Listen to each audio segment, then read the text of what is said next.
பாலசுப்பிரமணியர் அருளால் ஆன்மீக அன்பர்கள், நேயர்கள், ஜோதிட அன்பர்கள் அனைவருக்கும் அன்பான வணக்கங்கள். நான் உங்கள் வாழ்க வளமுடன் ஜோதிடர் ஸ்ரீ குரு சுந்தர வடிவேல். இப்போ பார்த்தீங்கன்னா 2025 நடக்க இருக்கிற தமிழ் புத்தாண்டு எப்படி இருக்குது, என்னென்ன விசேஷங்கள் இருக்குது, ஒவ்வொரு ராசிக்கும் எப்படி இருக்கும், என்ன செய்யலாம், என்ன செய்யக்கூடாது, என்ன விதமான வழிபாடுகள் செய்யணும், ஒவ்வொரு நட்சத்திரங்களுக்கும் என்ன விதமான பலன்கள் இருக்குது, இந்த ஆண்டு முழுவதும் இருக்கக்கூடிய கிரக பெயர்ச்சிகளால் ஏற்படக்கூடிய மாற்றங்கள் என்ன, வளர்ச்சி எப்படி இருக்கும், குடும்ப வாழ்க்கை எப்படி இருக்கும், சுப நிகழ்ச்சிகள் எப்படி இருக்கும், வீடு, வண்டி, வாகனம் மற்றும் அசையும் மற்றும் அசையா சொத்துக்கள் யாருக்கு அமையும், குழந்தை பாக்கியம் யாருக்கு கிடைக்கும் அப்படிங்கும் பல்வேறு விஷயங்களை பற்றி இந்த ஒரு வருடம் இருக்கக்கூடிய மொத்த பலனையும் நம்ம இந்த வீடியோ மூலமா பார்க்க இருக்கிறோம். இப்போ இந்த விசுவாவசு வருடம் தமிழ் புத்தாண்டுகளில் 60 வருடங்களில் 39வது வருடம் தான் இந்த வருடம். இந்த வருடம் இந்த ஆண்டு பிறக்குது. இந்த வருடத்தில் பிறக்கும் குழந்தைகள் தைரியமாக குழந்தைகளாகவும், எல்லோரையும் அனுசரித்து தெரியக்கூடிய குழந்தைகளாகவும், பண்புள்ள குழந்தைகளாகவும், அது மட்டும் இல்லாமல் தர்ம காரியங்கள், புண்ணிய காரியங்கள் ஈடுபடக்கூடிய குழந்தைகளாகவும் பிறப்பார்கள் அப்படிங்கிறது சித்தர் பாடல்களில் உள்ள ஒரு அமைப்பு. அது மட்டும் இல்லாமல் தன் மகனை சான்றோன் என கேட்ட தாய் அப்படிங்கிறது மாதிரி அந்த குழந்தைகள் பெற்றோருக்கு பெருமை சேர்ப்பார்கள் அப்படிங்கிற ஒரு விஷயமும் இருக்குது. இப்போ இந்த வருடத்தில் இந்த வருட பிறப்பின் அடிப்படையில் சூரியன் அப்படிங்கிற ஒரு ராஜாவாகவும் மந்திரியாகவும் இருக்கிறதுனால அரசியல் மாற்றங்கள், அதிகாரம் சார்ந்த மாற்றங்கள் அப்படிங்கிற ஒரு விஷயம் நடக்க இருக்குது. அதையும் தாண்டி மழை பொழிவு அப்படிங்கிறது ரொம்ப அதீதமாக இருக்குது. விவசாயம் செழிக்கும், தானிய உற்பத்திகள் அதிகரிக்கும். அடுத்து பார்த்தீங்கன்னா மக்கள் செழிப்பமடைவார்கள். வருமானத்தை விட செலவு கம்மியாக இருக்கும், சேமிப்பு அதிகரிக்கும், தங்கம், வெள்ளி, ஆபரணங்கள் வாங்கக்கூடிய தன்மை ஏற்படுது. அது இல்லாமல் பார்த்தீங்கன்னா இந்த காலகட்டத்தில் பசுக்கள் உற்பத்தி அப்படிங்கிற ஒரு விஷயம் ரொம்ப நல்லா இருக்குது. அடுத்து பார்த்தீங்கன்னா மக்கள் மீது வரி அப்படிங்கிற ஒரு விஷயம் அதிகரிக்கக்கூடிய சூழ்நிலை அப்படிங்கிறதும் இருக்குது. ஆக மொத்தத்தில் இந்த விசுவாவசு வருடம் அப்படிங்கிறது மற்ற வருடங்களை விட இந்த வருடத்தில் மக்களின் வளர்ச்சி அப்படிங்கிறது நல்லா இருக்கு. திரைப்படத்துறை ரொம்ப நல்லா இருக்கு. பெண்களுக்கான வளர்ச்சி, பெண்களுக்கான திட்டங்கள் அப்படிங்கிற ஒரு விஷயத்தை அரசாங்கங்கள் அதற்கான முக்கியத்துவம் கொடுக்க இருக்கிறாங்க. அந்த வகையில் அவங்களோட தனி முன்னேற்றம் அப்படிங்கிறது இந்த காலகட்டத்தில், இந்த வருடத்தில் ரொம்ப அதிகமாக இருக்கக்கூடிய அமைப்பு இருக்கு. குறிப்பாக எல்லார் குடும்பங்களிலும் சுப நிகழ்ச்சிகள் நடக்கக்கூடிய ஒரு தன்மை, திருமண பாக்கியங்கள் கைகூடக்கூடிய ஒரு அமைப்பு, குழந்தை பாக்கியங்கள் கிடைக்கக்கூடிய அமைப்பு, கோவில் வழிபாடுகள், தர்ம காரியங்கள், புண்ணிய காரியங்களில் மக்கள் ஈடுபடக்கூடிய ஒரு தன்மை அப்படிங்கிறதெல்லாம் ரொம்ப மிக சிறப்பாக இருக்கக்கூடிய இந்த விசுவாவசு வருடத்தில் உங்கள் ராசிக்கு எப்படி இருக்கும் அப்படிங்கிறத இப்ப பார்ப்போம். கார்த்திகை நட்சத்திரம் சாஸ்திர ஞானமும் கல்வி அறிவும் உலகம் சார்ந்த பொது மறை சம்பந்தப்பட்ட விஷயங்களும் பார்த்தீங்கன்னா நிறைய தெரிஞ்சிருக்கக்கூடிய நிர்வாக திறன் உடைய ஒரு அமைப்பு அப்படிங்கிறது உண்டு. இப்படிப்பட்ட உங்களுக்கு இந்த விசுவாவாசு வருடம் என்ன சொல்லுது அப்படின்னு பார்த்தோம்னாக்க, ஆட்சி அதிகாரத்தில் அமர்றது, நல்ல பதவிகள் கிடைக்கிறது, பொறுப்புள்ள ஒரு தலைவர்களாக செயல்படுறது அப்படிங்கிற பொறுப்பான விஷயங்களை கையில் எடுத்து முன்னெடுத்து போகக்கூடிய ஒரு தன்மை அப்படிங்கிறது ரொம்ப நல்லா இருக்குது. அரசு காரியங்கள் அப்படிங்கிற ஒரு விஷயம் சாதகமாக முடியும். அரசியல் சார்ந்த விஷயங்களில் நல்ல பதவி அப்படிங்கிறது கிடைக்கக்கூடிய அமைப்பு இருக்குது. இதையும் தாண்டி உங்களுக்கு மிகப்பெரிய சிறப்பு அப்படிங்கிறது பார்த்தீங்கன்னாக்க, அப்பா சம்பந்தப்பட்ட உதவிகளும், அதே போல் அவங்க சம்பந்தப்பட்ட பூர்வீக சொத்துக்களும் பார்த்தீங்கன்னா இந்த காலகட்டத்தில் உங்களுக்கு கிடைக்கக்கூடிய ஒரு நல்ல அமைப்பு அப்படிங்கிறது உருவாகிருக்குது. ஆக மொத்தத்தில் இந்த வருஷம் அப்படிங்கிறது உங்களுக்கு மிகப்பெரிய வகையில் பதவி சார்ந்த விஷயத்திலையும், புகழ் சார்ந்த விஷயத்திலையும், கௌரவம் சார்ந்த விஷயத்திலையும் மிகப்பெரிய முன்னேற்றத்தை தரக்கூடிய வகையில் அற்புதமாக அமைஞ்சிருக்கக்கூடிய வருடம் இந்த விசுவா வருடம். அனைவருக்கும் விசுவா வருட இனிய புத்தாண்டு நல்வாழ்த்துக்கள். களத்திரக்காரகனாகிய சுக்கிரனை ஆட்சி வீடாக கொண்ட ரிஷபராசி அன்பர்களுக்கு இந்த காலகட்டம், இந்த தமிழ் புத்தாண்டு அப்படிங்கிறது எப்படி இருக்கு அப்படிங்கிறத பார்க்கும். தமிழ் புத்தாண்டு அப்படின்னு எடுத்துக்கிட்டோம்னா விசுவாசு வருடம். இந்த வருடத்தில் 3 விதமான பெயர்ச்சிகள் அப்படிங்கிறது ஏற்பட்டிருக்குது. ஏற்கனவே பார்த்தீங்கன்னா சனி பகவான் பெயர்ச்சி ஆகியிருக்கார். இப்போ அந்த வருடத்தில் குரு பகவான், ராகு பகவான் 2 பேரோட பெயர்ச்சிகள் இருக்குது. அப்போ பார்த்தீங்கன்னா குரு பகவான் அப்படிங்கிறவர் உங்களுடைய ராசியிலேயே இருந்த ஜென்ம குருவாக இருந்த குரு பகவான் இப்போ ராசிக்கு 2ஆம் இடத்துல தனஸ்தானத்தில் போய் அமர்றாரு. தனாதிபதியாக லாப குருவாக வந்து அமர்றாரு. அப்போ நல்ல அருமையான ஒரு ஸ்தான பலம் அப்படிங்கிறது இந்த வருடம் பார்த்தீங்கன்னா மே 14ஆம் தேதிக்கு அப்புறம் ரொம்ப அற்புதமாக இருக்கு.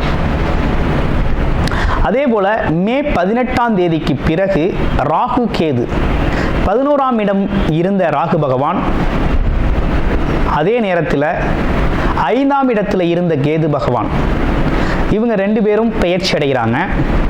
எப்படின்னு கேட்டிங்கன்னா 10ஆம் இடத்துல ராகுக்கும் 4ஆம் இடத்துல கேது பகவானும் பெயர்ச்சி அடையக்கூடிய ஒரு நிலை அப்படிங்கிறது ஏற்பட்டிருக்கு.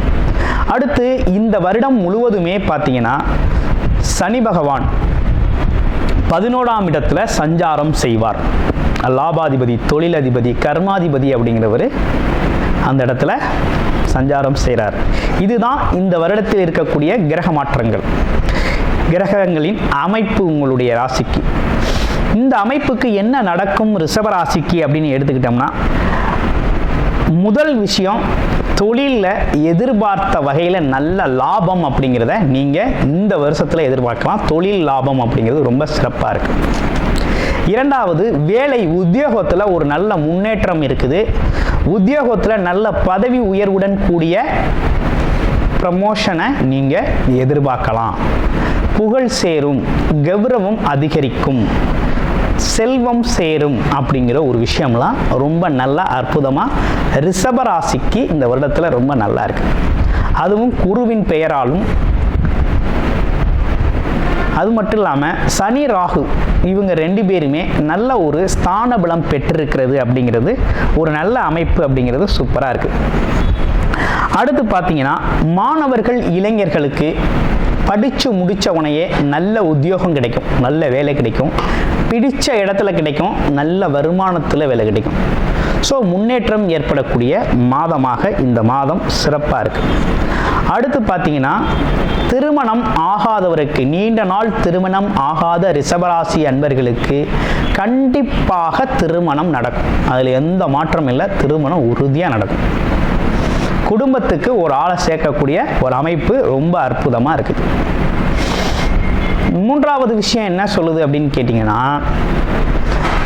குழந்தை பாக்கியம் இல்லாமல் சிரமப்பட்டுக்கிட்டு இருந்தவங்க, குழந்தை செல்வம் இல்லாமல் நீண்ட நாள் தடை சந்தித்தவங்களுக்கு இந்த காலகட்டத்தில் மருத்துவ உதவியின் பெயரில் நல்ல குழந்தை செல்வம் அப்படிங்கிறது கண்டிப்பாக உண்டு.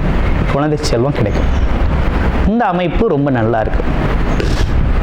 அடுத்து 2வது திருமணம், மறுமணம் செய்கிறதுக்காக வெயிட் பண்ணிக்கிட்டு இருக்கவங்களுக்கும் கண்டிப்பாக மறுமணம் அப்படிங்கிறது நடக்கும். அடுத்து 2வது குழந்தை, முதல் குழந்தை இருக்குது, 2வது குழந்தை வேணும் அப்படின்னு சொல்கிறவங்களுக்கும் இந்த காலகட்டத்தில் குலதெய்வத்தின் அருளால் உங்களுக்கு ஒரு அருமையான குழந்தை, 2வது குழந்தையும் கிடைக்கக்கூடிய ஒரு அமைப்பு அப்படிங்கிறது இந்த வருஷம் ரொம்ப அற்புதமாக அமைஞ்சிருக்குது. அப்புறம் உங்களுக்கு இந்த காலகட்டத்தில் சகல விதமான முயற்சிகளும் வெற்றி தரும். மிகப்பெரிய லெவலில் நல்லதொரு முன்னேற்றத்தை காண்பீங்க. மற்றவர்களால் செய்ய முடியாத கடினமான விஷயங்களை கூட மிக எளிதாக கையாளும் திறனும் அந்த ஆற்றலும் உங்களுக்கு இந்த காலகட்டத்தில், இந்த வருடத்தில் ரொம்ப சிறப்பாகவே அமையும். அடுத்து பூர்வீக சொத்துக்கள் கிடைக்கும். பூர்வீக குலதெய்வ வழிபாடு அப்படிங்கிறது, குலதெய்வ அருள் அப்படிங்கிறது பரிபூரணமாக கிடைக்கும். அடுத்து பார்த்தீங்கன்னா குழந்தைகளால் பெருமை சேரும். அப்படிங்கிற ஒரு நல்ல அமைப்பு அப்படிங்கிறது ரொம்ப சூப்பராக இருக்குது. ஆமாம், வெளிநாடு வெளியூர் பயணங்கள் நல்லா இருக்குது. அடுத்து பார்த்தோம்னா தொழில் வளர்ச்சி அப்படிங்கிறது நீங்கள் எதிர்பார்த்த லெவலில் விட பல மடங்கு 100 times 10 times அப்படிங்கிறது மாதிரி 1:10 அப்படிங்கிறது மாதிரி 10 மடங்கு வளர்ச்சியையும், சில பேர் 100 மடங்கு வளர்ச்சியையும் அவங்கவுங்க ஜாதகத்தின் அடிப்படையில் நடக்கக்கூடிய தசாபுத்தி அமைப்புகள் ரொம்ப சாதகமாக இந்த காலகட்டத்தில் யோக பலன்களை கொடுக்கக்கூடிய யோகாதிபதியின் திசைகள் நடக்குது அப்படின்னா இந்த காலகட்டத்தில் அள்ளி கொடுக்கக்கூடிய பணக்காரர்கள், லட்சாதிபதி, கோடீஸ்வரராகக்கூடிய ஒரு அமைப்பு அப்படிங்கிறது இந்த வருடம் அற்புதமாக ரிஷபராசி அன்பர்களுக்கு அமைஞ்சிருக்கு. இவை அனைத்தும் இந்த காலகட்டத்தில் உங்களுக்கு சிறப்பை தரக்கூடிய வகையில் ரொம்ப அற்புதமாக அமைஞ்சிருக்கக்கூடிய ஒரு நல்ல அமைப்பாக இருக்குது. ஏன்னா 10ஆம் இடத்துல ஒரு பாவி இருக்கணும், இல்லைன்னா பாம்பு கிரகம் இருக்கணும். இப்போ பாம்பு கிரகம், அதுவும் யோகக்காரகன் சொல்லக்கூடிய குரு பகவான் இருக்கிற, அயோகக்காரன் சொல்லக்கூடிய ராகு பகவான் இருக்காரு. அவரை குரு பகவான் பார்க்கிறார். இது மிகப்பெரிய ஒரு சிறப்பு இல்லையா? மிகப்பெரிய சிறப்பு. அதுவும் 9ஆம் பார்வை. அவர் தனஸ்தானத்திலிருந்து வேற பார்க்கிறார், வருமானஸ்தானத்திலிருந்து பார்க்கிறார், குடும்பஸ்தானத்திலிருந்து பார்க்கிறார். அப்போ மங்கள நிகழ்ச்சிகள் வீட்டில் நடக்கும், குடும்ப மகிழ்ச்சி அடையும், குடும்பத்திற்கான நல்ல வருமானம் வரும். அப்போ தொழில் நல்லபடியான முன்னேற்றத்தை தரும்.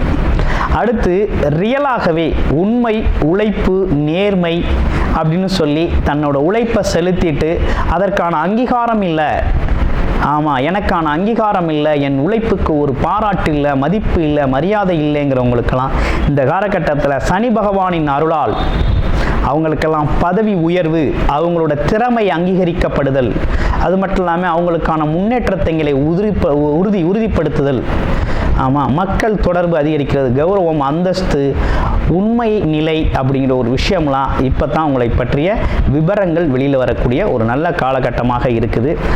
கூடுமான வரையும் ரிஷபராசி அன்பர்கள் புண்ணிய காரியங்கள் ஈடுபடுங்க, தான தர்மங்களை நிறைய செய்யுங்க. வழிபாடு அப்படின்னு எடுத்துக்கிட்டோம் அப்படின்னா ஞாயிற்றுக்கிழமைகளில் விநாயகர் வழிபாடு அப்படிங்கிற ஒரு விஷயத்தை செஞ்சுக்கோங்க. அதே போல் வெள்ளிக்கிழமை துர்க்கையம்மன் வழிபாடு அப்படிங்கிறத தொடர்ச்சியாக செஞ்சுக்கிட்டு வாங்க. வாழ்க்கை வளமாகும். மிகப்பெரிய முன்னேற்றம் அப்படிங்கிறது உங்களுக்கு இந்த காலகட்டத்தில் காத்துக்கிட்டு இருக்கு. இந்த காலகட்டம் அப்படிங்கிறது உங்களுடைய வளர்ச்சி அப்படிங்கிறது 99% மிகவும் ரொம்ப சிறப்புடையதாக இருக்குது.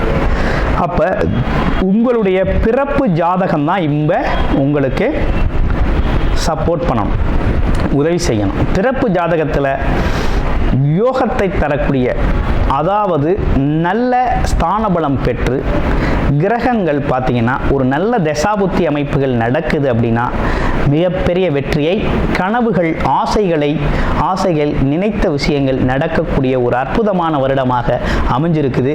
அனைவருக்கும் இனிய தமிழ் புத்தாண்டு நல்வாழ்த்துக்கள். நன்றி, வணக்கம். கூடுதல் தகவலாக நேயர்களின் விருப்பத்திற்கிணங்க நமது ஸ்ரீ பாலசுப்பிரமணியர் ஆலயத்தில் அனைத்து விதமான சகல விதமான தோஷங்களும் நிவர்த்தி அடைய பரிகார பூஜைகள் தொடர்ச்சியாக நடக்க இருக்குது.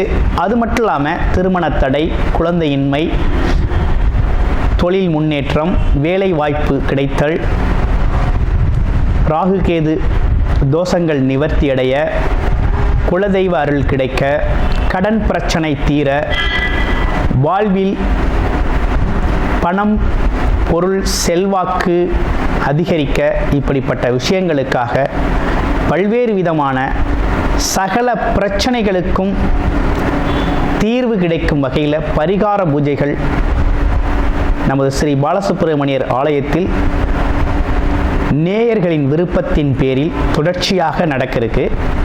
உங்களுக்கு விருப்பம் இருக்கும் பட்சத்தில் டிஸ்பிளேல தர நம்பருக்கு கால் பண்ணி உங்களுக்கான பரிகார பூஜைகளை ஸ்ரீ பாலசுப்பிரமணியர் ஆலயத்தில் செய்து கொள்ளலாம். நன்றி, வணக்கம்.